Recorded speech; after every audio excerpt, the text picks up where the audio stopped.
Hello students, स्वागत है आपका यूजीसी पाठशाला में। एंड मैं फिर आ गई हूँ अपने क्वेश्चंस के साथ। तो विदाउट वेस्टिंग एनी टाइम चलिए स्टार्ट करते हैं। हमारा फर्स्ट क्वेश्चन है, who define poetry as an spontaneous overflow of powerful feelings. हमारे ऑप्शंस हैं John Keats, William Wordsworth, S T. Coleridge and P B. Shelley.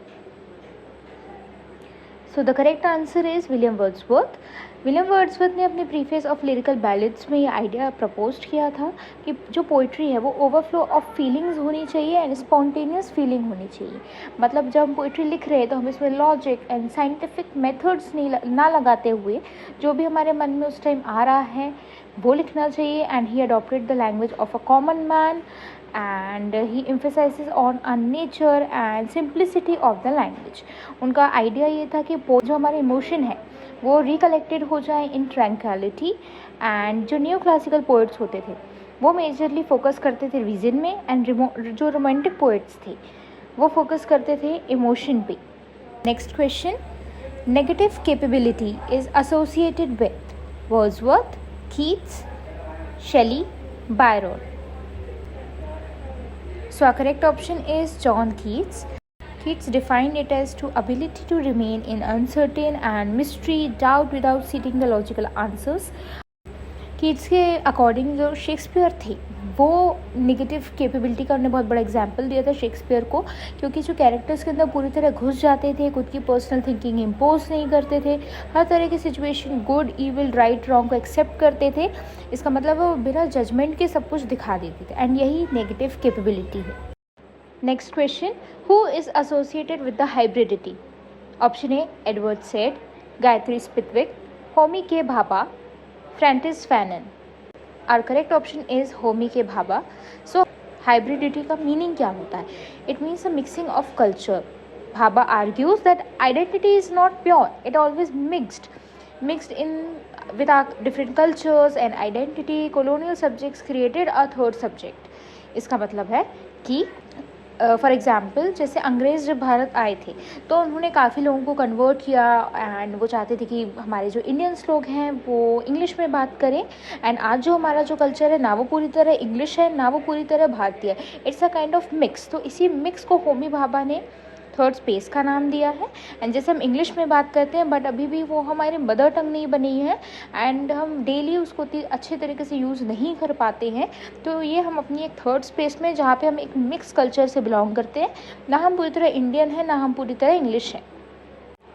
Next question, signifier and signified are the concepts of Derrida, Saussure, Chomsky, Barthes. So जो signifier and signified का concept है, it is a very important concept of our linguistics. And ये जो दिया गया था हमारा correct option है फर्डिनेंड डी एशोर के द्वारा, जिसमें साइन का मीनिंग होता है sign equals to signifier plus signified. मतलब फॉर एग्जांपल जैसे आप ट्रैफिक सिग्नल पे खड़े हैं, वहाँ पे आप रेड लाइट देखते हैं, तो वो जो रेड लाइट है वो एक साइन है कि स्टॉप हो जाइए, बट रियल लाइफ में जब रेड कलर देखते हैं तो वो हम स्टॉप नहीं होते हैं वहाँ पे, राइट। तो ये एसोसिएटेड इमेजेस का जो कॉन्सेप्ट है वो सिग्निफायर एंड सिग्निफाइड है। जो सिग्निफायर है वो इमेज, जैसे मैंने आपको बोला कि एप्पल, तो आपके माइंड में एप्पल का इमेज आ गया, तो वो सिग्निफायर है कि मैं जैसे ही नेम ले रही हूँ, मैंने आपको एप्पल दिखाया नहीं बट आपके माइंड में एप्पल का इमेज आ गया। एंड वो क्या सिग्निफाई करता है, उसका जो कॉन्सेप्ट है वो मतलब एप्पल का एक फ्रूट है तो वो उसका सिग्निफाइड है, मतलब जो एक्चुअल आइडिया है। Next question, which novel begins with the line it was the best of times, it was the worst of times? A. Great Expectations, B. A Tale of Two Cities, 3. Oliver Twist, D. Hard Times। So our correct option is A Tale of Two Cities। ये most famous line है, this is the opening line of this play and the opening line reflects the contradictions of the French Revolution।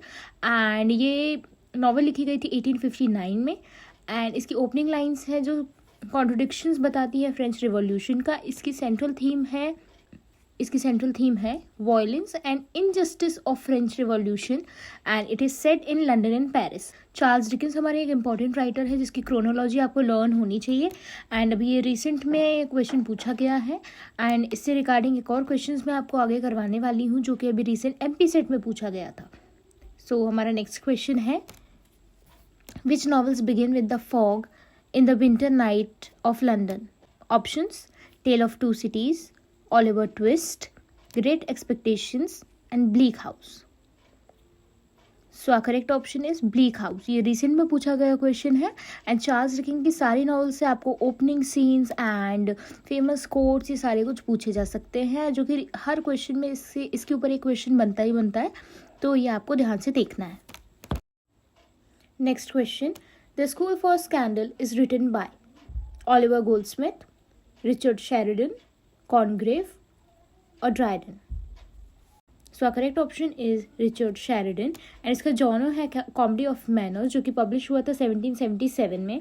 अब जो school of scandal है, it is a satirical play जो कि दिखाता है hypocrisy and gossip of high society and hide their own immortal behavior, and this plays a contrast between true virtue and pretended goodness. कि कैसे लोग pretend करते हैं, दूसरों के बारे में फॉल्स न्यूज़ फैलाते हैं ताकि उनका सोसाइटी में जो स्टेटस है वो कम हो सके. And the moral of this play is that कि ट्रू कैरेक्टर आपका ज़्यादा इंपॉर्टेंट होता है rather than a false image. Next question. Who wrote Doctor Faustus? हमारे ऑप्शंस हैं Shakespeare, Ben Jonson, Christopher Marlowe and Thomas Kyd. So correct option is Christopher Marlowe, जो कि लिखा गया था 1604 में. एंड क्रिस्टोफर मार्लो हमारे ऐसे राइटर हैं जो कि मेनली ऐसी क्वालिटीज़ पे लिखते थे जो कि रिलेटेड था ग्रीड से, एम्बिशन से, and which overreaches human limits. And same with Doctor Faustus. It is a tragic play about Doctor Faustus who sells his soul to the devil in exchange for knowledge. And वो एक contract बनाते हैं devil के साथ कि वो जब devil बोलेगा उनके साथ जाने को तैयार होंगे in exchange of knowledge and power, and उसके बदले में जो शैतान है वो उनको नॉलेज एंड पावर देगा. Next question. Who wrote A Doll's House? Strindberg, Ibsen, Chekhov or Shaw? So our correct option is Henrik Ibsen. It was published in 1879. A Doll House tells the story of Nora, जो कि एक बाहर से एक happy wife की तरह दिखती थी जो अपने हस्बैंड टॉबिट के साथ एंड अपने बच्चों के साथ रहती थी. And being in the starting Nora appears cheerful, but she was obedient and her husband was treated her like a doll. वो एक डॉल की तरह ट्रीट करता था. जब वो बोलता था कि उठो तो वो उठ जाए, जब वो बोलो बैठो तो बैठ जाए. And we later learn that Nora had secretly taken a loan to save her husband. And उसके बाद में जब हस्बैंड को इस लोन के बारे में पता चलता है तो वो बहुत ज़्यादा खरी खोटी सुनाता है नोरा को. एंड एट द एंड वो अपने बच्चों को और अपने हस्बैंड को छोड़ के एक न्यू लाइफ स्टार्ट करती है to discover her own identity and independence. तो स्टूडेंट्स ये थे आज के question. I hope you like this video. If you liking my videos please subscribe to my channel and thank you.